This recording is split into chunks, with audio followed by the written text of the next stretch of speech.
C'est un rapprochement entre deux destinations touristiques, le Maroc et l'Espagne. Les liaisons aériennes entre les deux pays seront renforcées et c'est grâce au lancement d'une nouvelle ligne entre l'île canarienne de Tenerife et les villes de Marrakech et Agadir. Elle est déjà opérationnelle. La compagnie aérienne Binter Canarias l'a annoncé dans un communiqué. Elle a même parlé du premier vol inauguré hier vers Marrakech-Menara. La société Binter a 27 ans d'existence, mais elle n'opère que depuis 2005 sur des voies aériennes internationales. Elle assure des vols directs entre l'archipel des Canaries et 9 aéroports d'Europe et d'Afrique. Une nouvelle ligne électrique très haute tension et les mises en service sur 470 km entre Tiznit et Laayoune. L'Office national de l'électricité et de l'eau potable précise que ce tronçon est un segment de la ligne de transport d'énergie en structure 400 kV entre Agadir et Laayoune. Le nouveau tronçon sera exploité en 225 kV dans un premier temps en attendant le passage en 400 kV.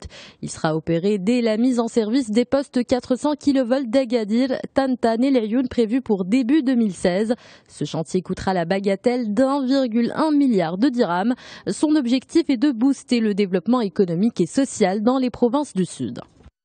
Quelle est la conséquence des départs massifs à la retraite? Plus de difficultés pour la CMR. Après le déficit technique de 2014, le solde global de la Caisse marocaine des retraites est menacé. Il devrait passer au rouge à partir de cette année. Les chiffres du ministère des Finances retracent l'évolution des départs. Entre 2007 et 2011, la moyenne annuelle était à 5 432. En 2012, ce chiffre va doubler pour atteindre les 11 026.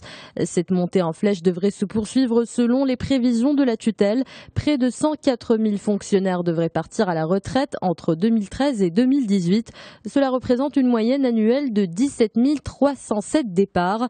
Cette année, 16 000 personnes devraient s'ajouter à la longue liste des retraités au cas où la réforme de la CMR n'est pas mise en place.